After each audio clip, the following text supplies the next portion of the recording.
Salut, ça va, vous allez bien? Vous allez me dire, mais qu'est-ce que c'est que cette musique de générique, Jim? Oui, j'ai choisi la musique la plus, c'est vrai, il faut le dire, la plus pourrie qui soit. Euh, C'était une petite parodie de cette vieille série française qui s'appelait Maggie. J'ai tout de suite pensé à quelque chose d'aussi pourri et ça m'a immédiatement donné l'inspiration. Euh, donc, pour parler d'autre chose, c'est une vidéo qui va compléter ce que j'ai dit dans le live de vendredi dernier. Il était 2h, 3h du matin, on était plus de 400 personnes à pas dormir. Moi, je me réveiller, excusez-moi. Oui, c'est pas présentable, je sais, je ne sais même pas quoi faire, rien du tout. On s'en fout. Hein. Ce qui compte, c'est le contenu et non pas. À la limite, coupez l'image, ne me regardez pas. Écoutez, ça suffit, c'est pas la peine. Voilà. Parce que souvent vous me dites, ouais Jim, tu devrais faire des efforts au niveau de ta caméra, de ton cadrage, peut-être même aussi de, tu vois, de ce qu'il y a derrière, ton mur il est pourri, machin, ton appart il est minable. Eh oh, on n'est pas chez Hanouna ici, c'est pas la télévision française. Je fais ce que je veux, je dis ce que je veux. Et si j'ai envie de m'habiller en pingouin, je m'habille en pingouin. Je fais ce que je veux, avec mes cheveux, studieusement. Oui, parce que je suis sponsorisé par Studio Line. Non mais, voilà, donc, arrêtez de faire toujours attention à ce qui n'a aucun intérêt, c'est-à-dire la superficialité, la présentation des choses. Ah oui, il faut que ce soit présentable, il faut que ce soit visuel. Si visuellement c'est pas acceptable, on n'accepte pas le contenu de ce que tu vas dire, Jim. T'es pas rasé, t'es mal coiffé, donc ce que tu vas dire fatalement c'est de la merde. Non, bah, si vous en êtes là, allez écouter Hanouna, et là, chez moi, la grappe. Voilà, c'est clair. Bien, alors, parce qu'il y a des choses très graves qui se passent, figurez-vous. C'est pas très grave si je me suis pas rasé depuis 48 heures. Hein, en plus, là, bon, voilà, pas envie de me raser, c'est comme ça. Je fais ce que je veux. Alors, élection municipale, mais Jim, t'as dit que tu parlais plus politique. Mais je ne parle pas de politique. Petite revue de presse, journalistique.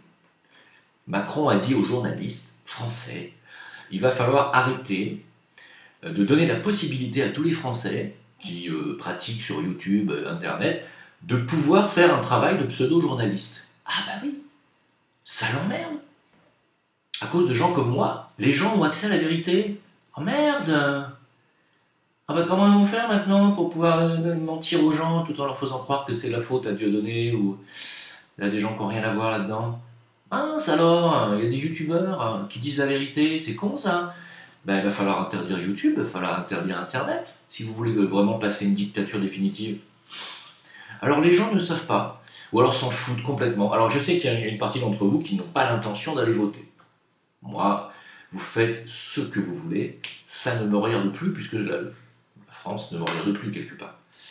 Ça me fait mal de le dire, hein, mais c'est vrai que bon. Qu'est-ce qui va se passer au municipal? Ce qui va se passer au municipal, c'est que normalement, s'il y avait des élections normales, avec un dépouillage normal des voix, LREM va se prendre une tarte. Le gouvernement en place va se prendre une giflasse, avec peut-être un 7% contre un 55% pour d'autres. Mais là, ils ont dit, bon, bah, on va se prendre une claque, qu'est-ce qu'on fait? On va dépouiller que les villes qui ont plus de 9000 habitants. C'est-à-dire qu'ils vont supprimer finalement le dépouillage ou le comptage des voix de 96% des communes. Ça s'appelle plus des élections municipales, ça s'appelle des élections municipales truquées, tronquées et orientées. C'est-à-dire que voilà, on va dépouiller que les villes où éventuellement on a une chance de gagner. Quoi.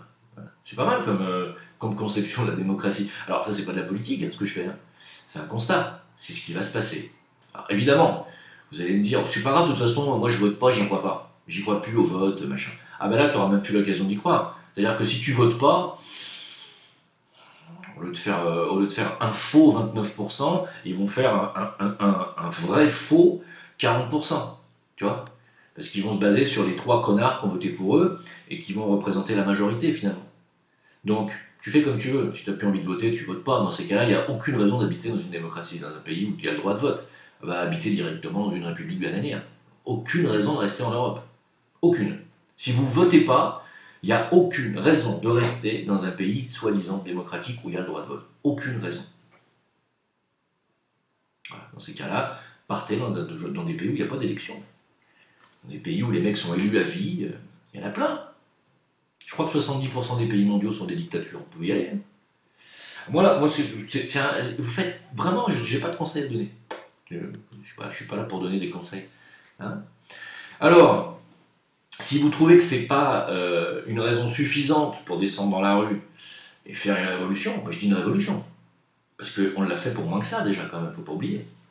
Certes, la Révolution française de 1789 était manipulée, on le sait, on sait par qui. Les gens avaient faim à l'époque. Ah ouais.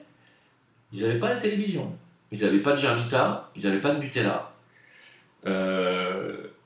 Mais ils avaient un peu faim. Là aujourd'hui, vous avez faim, vous n'arrivez pas à remplir votre frigo à partir du 15 du mois, parfois même le 12 du mois pour certains, mais vous avez quand même un Nouna, vous avez du Nutella pour vous consoler, et bien entendu du Jarvita. Donc, quand même, je veux dire, les choses ont évolué quand même depuis la Révolution française. C'est pas, aujourd'hui, on n'est plus dans une situation où c'est une caste de puissants, de petites élites qui se partagent 50% des richesses du pays à eux 5. Non, bah non. Non, parce qu'il y a une étude qui nous dit que c'est 10% des plus riches de France, les 10% des plus riches, hein, pas 10% du peuple français, 10% parmi les plus riches du peuple français. C'est-à-dire une petite poignée de gens hyper généreux qui, visiblement, répartissent très bien leur fortune. Bien, eux, par contre, les 10% de ces plus riches-là, donc petite poignée, là, j'ai rien contre les riches, hein, c'est juste... eh ben, ils se partagent 50% des richesses du pays. Vous allez me dire, mais alors à quoi ça a servi la Révolution française? Alors, ça a servi à plusieurs choses. La Révolution française, elle a servi à dégager les rois de France, qui ne voulaient pas qu'on pratique le prêt à intérêt, la première des choses déjà, et à les remplacer par une république maçonnique, qui a apporté plein mal de choses, qui a apporté des guerres déjà, les guerres napoléoniennes, hein, pas mal de centaines de milliers, voire de millions de morts, qui, grâce à Napoléon et sa défaite à Waterloo, a pu voir l'arrivée des Rothschild et leur toute-puissance sur l'Angleterre, et sur la France. Oui, ça a servi à tout ça, la Révolution française. Entre autres, monsieur, entre autres. Et bien entendu, l'arrivée et l'emprise des loges maçonniques du rite écossais ancien et accepté, ce qu'on appelle la haute maçonnerie, et non pas toute la maçonnerie, je le rappelle, la haute maçonnerie politique qui lui a permis de prendre possession de la nation, de l'État, de l'Empire français, de la nation, et de la faire fonctionner par les réseaux maçonniques. Ce qui n'était pas le cas à l'époque des rois de France, il n'y avait pas de réseau maçonnique. Ça a servi à ça. Ah mais c'est tout. Ah non, ça a servi bien entendu après ensuite aux Rothschild et à leurs potes banquiers de pouvoir faire du prêt à intérêt, qui était interdit par les rois de France depuis des siècles. Voilà. C'est bien. Ce qui fait qu'aujourd'hui, la France, grâce au prêt à intérêt, est endettée à plus de 100%, ainsi que pas mal d'entre vous, parmi les ménages français, États-Unis, machin, tout ça, ça découle de tout ça. Hein? C'est ça. Alors, là c'est pas la peine de faire la révolution, Jim, alors. Mais Jim, il vous dit rien. Jim, il sait pas. Il est con, Jim. Ça va faire plaisir à nos amis, ça. Ils vont pouvoir faire des montages vidéo avec ce que je viens de dire. Jim, il sait pas, Jim, il est con. Ça vous fait plaisir. Voilà. Et donc, non, mais Jim, mais la révolution, il faudrait que ce soit le peuple, cette fois, qui fasse la révolution, et pas les francs-maçons. Parce que c'est ce qui s'est passé la dernière fois. Il faudrait que le peuple dise, mais on en a un petit peu marre quand même de se faire manipuler par des petits réseaux, hein, qui se partagent le gâteau entre eux. Hein. Oui, c'est ça une vraie révolution, mais on n'en a encore pas vraiment vécu une seule. Hein. Alors, si vous trouvez que le fait qu'une élection municipale va être tronquée à 96% de ses résultats, si vous trouvez que ça ne suffit pas pour faire une révolution dans un pays démocratique, c'est vous qui voyez, c'est pas moi. Moi, je suis con, je ne sais pas, moi. Alors, pour parler des faillites des banques, puisqu'aujourd'hui on en arrive à un tel point d'endettement grâce à l'utilisation de l'usure, qui a toujours été interdit par les rois de France, je le rappelle, grâce à cette utilisation de l'usure, qui est une pratique interdite dans les 3 religions monothéistes, souvenez-vous, sauf, il y a une petite exception, dans la Bible, dans la religion juive, le prêt à intérêt est interdit entre juifs. Mais il n'est pas interdit il est plutôt même conseillé d'un juif vers un goïm, vers les goïms, c'est-à-dire qu'il est écrit dans la Bible de Jérusalem, je vous conseille de la lire, que le peuple juif doit endetter les nations afin de les mettre à genoux. Si avec ça vous n'avez pas compris que c'est pas les juifs qui sont responsables de ça, mais une catégorie, effectivement, de cette communauté qui font mumuse avec des choses qui sont interdites clairement. Voilà. Il faut le dire. Il faut le dire, parce que c'est la vérité. Alors, c'est pas de l'antisémitisme. Hein. S'il y en a qui veulent me traiter d'antisémite parce que je viens de dire, démontrez-le que je suis antisémite. Démontrez-moi que ce que je viens de dire est faux. Ceci est écrit dans la Bible. Allez traiter les gens qui ont écrit la Bible d'antisémites, pas moi. S'il vous plaît. Hein. Alors, on en est à un tel point où vous me dites, mais Jim, oh là là, anxiogène, catastrophiste, antisémite en plus, comme les gilets jaunes. Hein. Ah bah oui, allons-y. Dès qu'on est contre Rothschild et l'empire bancaire, on est antisémite. Oui, finalement, puisque ça en découle de la Bible et de l'Ancien Testament. C'est con ça. Non, ça marche pas comme ça. Ça marche pas comme ça. C'est que ce comportement bancaire mondial rothschildien nous pousse à nous rebeller contre ça, parce que ça nous amène à la ruine. Alors vous me dites, mais non, il n'y aura pas de ruine bancaire, oh là là, conspirationniste. C'est vrai. Alors nos amis libanais, hein, vous savez que j'ai fait une chanson sur un de nos très très grands amis libanais, pour ne pas le nommer, il se reconnaîtra puisqu'il écoute mes vidéos. Salut, puisque tu m'as invité au Liban, je serais bienvenu, mais c'est pas le moment. Alors au lieu de cracher sur le Zincoin et sur moi et sur l'équipe Zincoin et nous traiter d'arnaqueurs, de traiter les crypto-monnaies, surtout le Zincoin d'arnaque, alors qu'on est sur, j'en parlerai à la fin des vidéos, stabilisé à 0,70, que ça grimpe, que les gens ont déjà fait 100% de plus-value en 6 mois, mais on est quand même des arnaqueurs pour vous. Très bien, au lieu de parler de ça et de raconter des conneries, donc, pourquoi ne pas nous dire la vérité sur ce qui se passe au Liban, puisque tu es là-bas sur place, toi, avec ta petite barbichette? Hein? Pourquoi tu nous dis pas ce qui se passe? Parce qu'au Liban, alors où je vous parle, messieurs, dames, c'est bientôt à feu et à sang, définitivement. Hein? Alors oui, ça je sais pas si vous entendez parler maintenant à la télé française, mais ça fait déjà plusieurs semaines que je vous le dis. Alors donc, attendez. Au Liban, donc, hein, au Liban, il n'y a pas que des gens qui sont programmés vodka ultra. Il y a aussi des affrontements entre manifestants et forces de l'ordre. Alors je vous parle, oui, au Liban, il n'y a pas qu'en France. En fait, en réalité, les affrontements entre les manifestants et les forces de l'ordre, que ce soit au Liban ou en France, en réalité, c'est pour la même raison. C'est exactement la même raison. Ah bon? Oui. C'est parce que les gens, le petit peuple, si on peut l'appeler comme ça d'après Macron, celui, vous savez, les gens qui ne sont rien, comme il le dit, eh bien, n'ont plus d'argent. On travaille, on a un salaire, ça fait 40 ans qu'on a le même salaire, tout augmente, on ne peut plus remplir le frigo. Et puis on apprend que la France est endettée à 100%, puis on apprend que finalement les banques elles font faillite les unes derrière les autres, qu'est-ce qui se passe? Au Liban, c'est pour la même raison que les gens sont dans la rue, ils peuvent plus retirer 300 $. Ils vont à la banque, ils supplient leur banquier 300 $. Non, tu les auras pas du con. Pourquoi? Parce que déjà tout est parti dans la poche de Rothschild. Mais oui. Ah mais c'est pour ça alors? Oui. Alors c'est pour ça qu'aujourd'hui la banque libanaise fait faillite. Hein. Ça, nos amis libanais, nos copains MK, Vodka Ultra, pardon, n'en parlent pas. Préfèrent parler du Zincoin. Oh, c'est une arnaque le Zincoin. Oh oui. Les gens ont mis 100 €, certains ont mis 1000 €, d'autres ont mis plus, hein. D'autres ont mis moins, ont mis 50. Mais on les a arnaqués du temps. Oh ils ont fait que 100% en 6 mois. Oh, on est vraiment des arnaqueurs. Il y a encore des gens aujourd'hui qui m'ont écrit, alors ça va, t'es pas trop rongé par la culpabilité? Oui, c'est vrai. Ils ont gagné que 100% en 6 mois. Je m'excuse, je leur avais dit qu'ils allaient gagner plus. Mais en 3 ans. Pas en 6 mois. En 3 ans. Alors là, on n'en parle pas, hein. Ali, t'en parles pas de ta banque. T'en parles pas de la situation au Liban. Non, t'es un gentil esclave de la banque. Hein. Tu préfères attaquer le Zincoin, c'est plus facile d'attaquer des gens comme moi. Hein. Prends-toi-en aux puissants. Alors les affrontements à Beyrouth, ils ont éclaté, près de 400 blessés quand même. Hein. Là, on ne parle pas des 50 € investis dans Zincoin, là, c'est 400 blessés. Oh bah merde alors. Hein.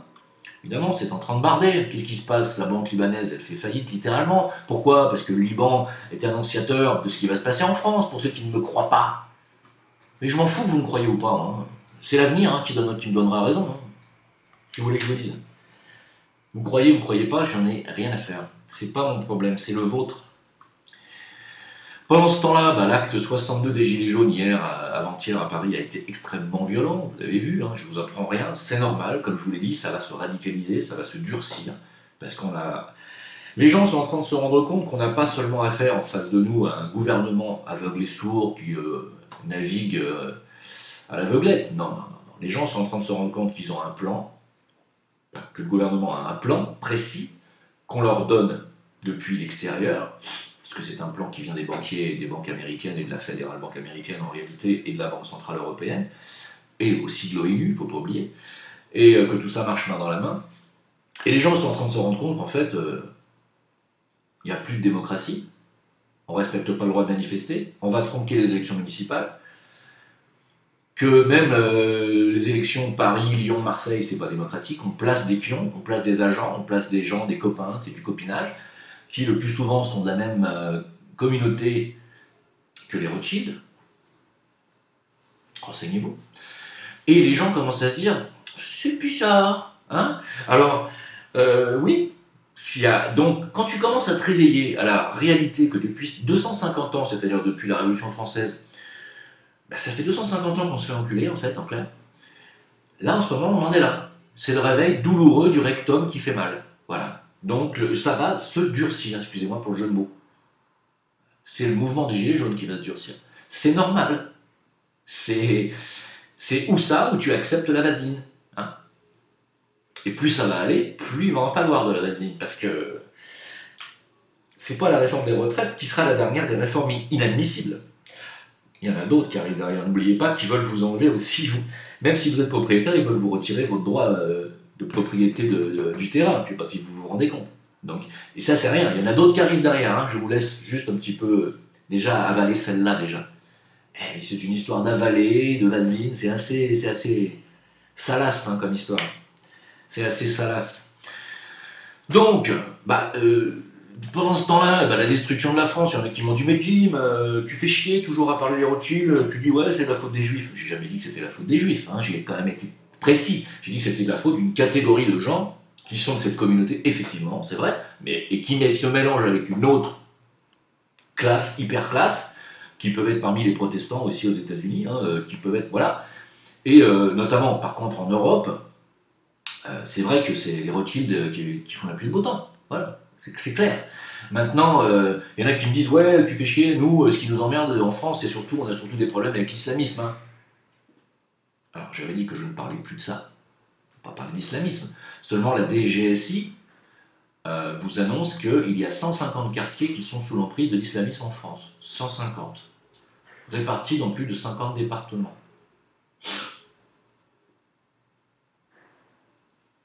On ne parle pas d'islam, hein. Ça fait partie du plan de destruction de la France. Alors, il y en a qui vont dire « Oh, tu fais chier, ça y est, tu recommences dans ton complot là, de destruction de la France. C'est tout simplement des gens qui sont venus d'un pays musulman et qui veulent musulmaniser la France, c'est tout. » Et on les laisse faire. Donc, et les gouvernements laissent faire, ils trouvent ça normal. Non, ils trouvent pas ça normal, ils envoient la police dans les quartiers et les pompiers aussi. Oui, et qu'est-ce qui se passe pour la police qui vont dans ces quartiers? Ils se font taper, quoi. Ouais, ils se font même exploser la gueule et personne ne dit rien. Hein, c'est-à-dire que là-bas, on n'y va pas avec des LBD, on n'y va pas avec des grenades, des désencerclements. On envoie une patrouille de 2 ou 3 policiers qui reviennent, qui se sont fait lyncher, qui n'ont plus de côte, hein, s'ils s'en sortent vivants, s'ils n'ont pas été brûlés vivants dans leur voiture, et personne ne dit rien. Hein. Pourquoi? Parce que depuis 1973, il y a des pactes qui ont été passés avec les pays arabes. Oui, et qui c'est qui les a passés, ces pactes-là? La même année que la loi Rothschild 73, dis donc. C'est marrant cette coïncidence, c'est plus ça. Juste pendant la crise pétrolière. Mais renseignez-vous. Hein, on a laissé rentrer les mosquées salafistes et les frères musulmans en France, et ils ont toute impunité. Voilà pourquoi dans les quartiers, on laisse tout faire. Et on laisse prêcher n'importe quel imam dans notre pays. Même des mecs qui disent qu'il faut tuer du blanc, hein, qu'il faut tuer du non-musulman, des mecs comme ça. qui ne sont pas plus musulmans que mon beau-frère, hein, mais on les laisse parler, il n'y a pas de problème. Le but du jeu, c'est que Ishmaël fasse le travail. Il faut écouter les rabbins parler, les rabbins talmudistes. Il faut que Ismaël fasse le travail de destruction de la chrétienté. Alors la destruction de la chrétienté en France, elle était déjà bien avancée, parce que depuis la Révolution française, je reviens toujours à cette époque-là, et surtout la loi de laïcité de 1905, on a déjà bien supprimé l'influence de l'Église en France. Ce qui n'était pas plus mal, je trouve. Sauf que, entre supprimer l'influence politique d'une religion, qui est une chose pour moi qui est nécessaire, mais faire disparaître totalement son influence morale sur un peuple, là par contre non. Parce que l'influence morale des valeurs christiques ne doivent pas être effacées du collectif et du peuple français. Les valeurs du Christ et les valeurs de la morale chrétienne, elles étaient bien meilleures que ce qui est en train d'arriver, c'est-à-dire les LGBT, la pédophilie quasiment légalisée bientôt, ce genre de choses que l'on voit en réseau, d'ailleurs, entre parenthèses, toujours les mêmes réseaux. Epstein, Weinstein, Polanski, Paul en bateau, il fait ce qu'il veut, il est pas obligé de faire du ski, donc il change. Woody Allen, qui l'a mauvaise d'ailleurs, il paraît. La mauvaise haleine. Je suis en forme, hein, qu'est-ce que t'en penses? Non? Bon, alors, donc, dans cette déchristianisation de la France, encore 7 églises à Bordeaux qui ont été taguées, remplies d'injures. 7 églises sur Bordeaux dans la semaine là. On en est à plus de 1000 lieux profanés chrétiens en France en 2019. C'était déjà plus de 1000 en 2018, plus de 3000 dans toute l'Europe en 2019. Et personne ne dit rien. Alors, si on avait tagué une synagogue, en écrivant ce que vous voulez, il y aurait eu pratiquement une minute de silence dans toute la France, voire éventuellement dans tout le monde entier. Là, c'est 7 églises dans la même semaine, plus de 1000 dans l'année, tout le monde s'en fout. Réfléchissez, qui a intérêt à déchristianiser l'Europe, la France notamment, qui est la mère de la chrétienté? Qui? Mais si vous ne répondez pas à cette question, et si vous ne vous la posez pas, vous ne pouvez pas avoir la réponse de ce qui se passe. Voilà. Donc posez-la vous. D'ailleurs, Salvini a dit, parce que Salvini, on dit, oui, Salvini, bien, hein, bien. Salvini, il a dit, je promets de reconnaître Jérusalem, capitale d'Israël, si je deviens Premier ministre. Et derrière, il n'a pas dit s'il allait se faire circoncire ou pas. Je ne sais pas, c'est pas marqué.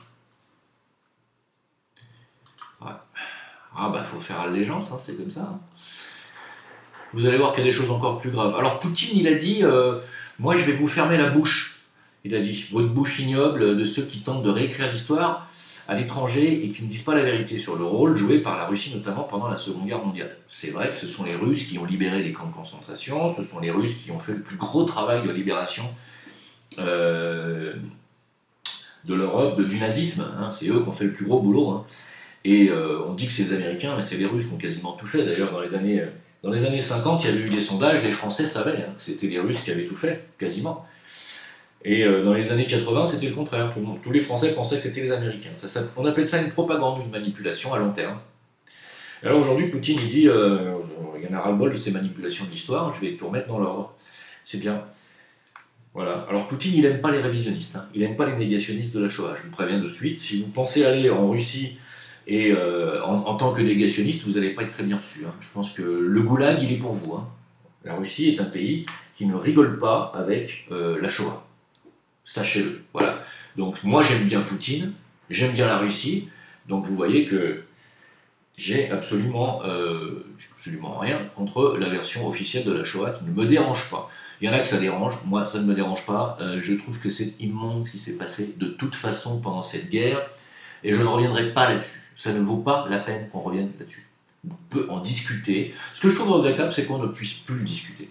On devrait pouvoir parler de tout dans un pays démocratique. Sauf que le fait qu'on ne puisse pas parler de tout aujourd'hui, et c'est clair, comme il y a beaucoup de sujets qu'on n'a plus le droit d'aborder, veut bien dire qu'il y a un recul très net de la démocratie et très net de la liberté d'expression, ce qui veut dire qu'on est en train de se précipiter de manière évidente pour moi, hein, dans une dictature, et pas seulement dans une dictature économique ou sociale ou politique, mais dans une vraie dictature de la pensée. Donc c'est extrêmement grave pour moi. Hein. Et ça fait longtemps que je le dis. Alors, je vais terminer cette vidéo par quelque chose que je trouve beaucoup plus grave que ce que j'ai dit depuis tout à l'heure. Même si jusqu'à présent, à l'heure où je vous parle, il n'y a eu que 3 décès, il y a un virus qui s'appelle le coronavirus, je crois, à l'heure où je vous parle, coronavirus qui nous sort de Chine. Et voilà, les autorités chinoises ont officialisé la mort d'une 3e personne. Vous allez dire, oh bah 3 personnes en Chine, on ne peut pas parler d'un génocide. Non, c'est sûr. On ne peut pas non plus parler voilà, d'une épidémie ni d'une pandémie. Sauf que, bah, s'ils en parlent, c'est qu'ils ont peur. Hein. Ils ont peur parce que c'est des virus qui semblent muter et qui semblent extrêmement virulents. Alors, ça leur fout la trouille. On sait que la durée de vie d'un virus, en général, elle est de 3 semaines, mais ça peut se propager, donc il faut faire attention. Hein. Ce sont des virus qui avaient fait 650 morts lors d'une épidémie précédente en 2002-2003. Voilà. Et là, en fait, je vais vous dire ça, c'est quand même... c'est une mutation inconnue du coronavirus, une famille de bactéries qui peuvent causer des maladies allant du simple rhume, hein, symptômes respiratoires aigus ou sévères, et qui provoquent aussi des fortes fièvres, des difficultés respiratoires pouvant entraîner la mort. Ça ressemble à une grippe qui se surinfecte, ça ressemble aussi aux symptômes de la paratyphoïde et de la typhoïde, la fièvre typhoïde, renseignez-vous. Et vous savez que ce sont des germes que l'on chope principalement dans les fruits de mer. Dans les fruits de mer et tout ce qui vient de la mer, et qui est notamment les charognards de la mer, hein, donc les fruits de mer, les crevettes, et tout ce qui est filtre de la mer, puisque si on est dans une mer polluée et qu'on mange ces filtres, bah on va manger de la merde, hein, c'est clair. Et donc, j'en profite pour vous dire que moi qui ai une tendance naturelle à choper de la paratyphoïde B en masse, en boucle, j'ai envie de dire, parce que je suis dans un continent où il y a quand même pas mal de bactéries, il faut le dire aussi. Il y en a moins en France, mais ça vient de plus en plus. Et les paratyphoïdes B, qui sont des germes intestinaux, provoquent des fièvres typhoïdes et paratyphoïdes, comme j'ai parlé tout à l'heure, et qui, bien entendu, s'apparentent énormément à ce qu'on appelle la crève, c'est-à-dire l'angine, la rhinite, la sinusite, le mal de tête, la fièvre, etc. Ça ressemble à une grippe, mais ça n'en est pas une. C'est une paratyphoïde. Hein. Et là, on a un virus donc, qui ressemble encore à ces symptômes-là. Donc il va falloir... De toute façon, moi je m'attends à ce qu'il y ait des pandémies. Hein. Donc je ne serais pas du tout étonné que... Voilà.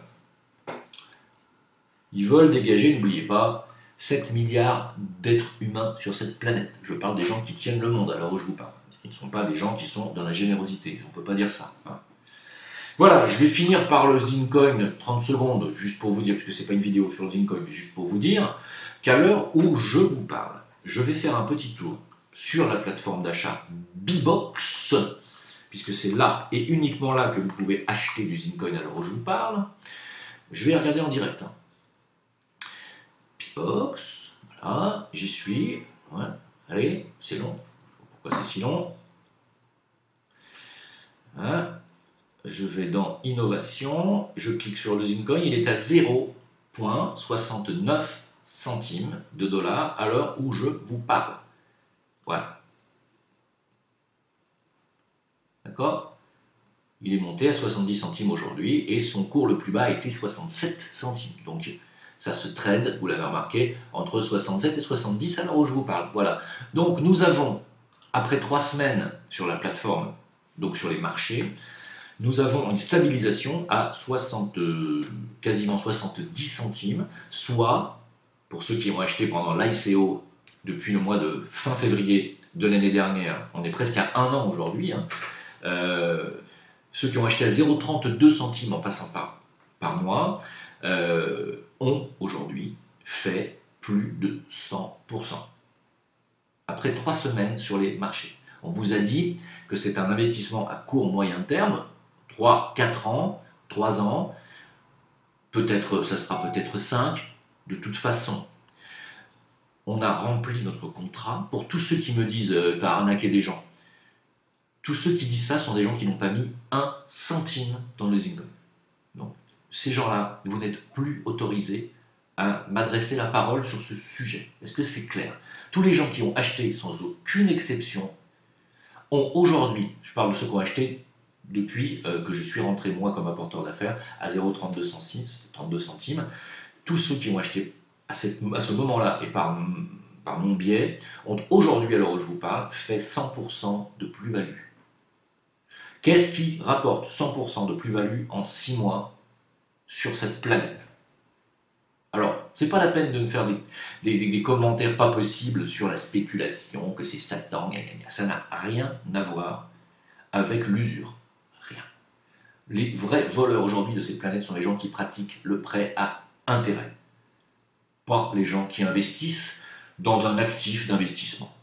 Quand vous achetez une maison, si vous l'avez achetée 100 000 euros et que vous la revendez 10 ans après 200 000 euros, vous ne vous sentez pas coupable parce que vous avez fait de la spéculation immobilière et vous avez gagné de la plus-value. Et tout le monde est heureux avec ça. Si vous achetez de l'or aujourd'hui à un certain coût et que dans 6 mois, l'or vaut le double, vous serez heureux.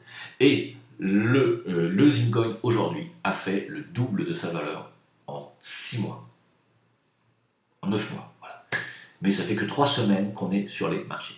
Voilà. Ce qui veut dire que, évidemment, c'est une crypto qui a un avenir très prometteur. N'oubliez pas que la blockchain arrive bientôt, dans quelques jours, quelques semaines, elle est déjà opérationnelle. Et donc, bien entendu, une fois que le ZIN sera sur sa propre blockchain, il passera dans un autre registre, parce qu'il va devenir purement crypto-monnaie, ce qui n'est pas encore le cas pour le moment. Le ZIN est encore un token qui va passer crypto-monnaie. Donc, ce que je veux dire par là, c'est que même à 0,70 centimes, ça vaut encore largement le coup d'en prendre sur la plateforme. N'oubliez pas que ceux qui ont acheté à 0,70 centimes du Bitcoin, à une époque où on leur disait que c'était une escroquerie et que ça servait uniquement à acheter sur le darknet des trucs illégaux, n'oubliez pas que le Bitcoin aujourd'hui est à 9 000 $ et qu'il a fait, entre-temps, 17 000 millionnaires. Il n'a pas ruiné 17 000 personnes, jamais de la vie, d'accord? Alors, ne croyez pas que ceux qui s'enrichissent grâce à des investissements appauvrissent automatiquement d'autres gens. C'est faux. Ce qui appauvrit les gens aujourd'hui, c'est le système financier bancaire à intérêt, ce qu'on appelle l'usure. Ne venez pas me traiter d'escroc, vous serez systématiquement banni de ma chaîne. Pas de discussion avec les gens qui ne comprennent pas qu'aujourd'hui, grâce à Bibi, les gens qui ont acheté du Zincoin ont gagné 2 fois leur investissement. Pas la peine de venir, mais 100%.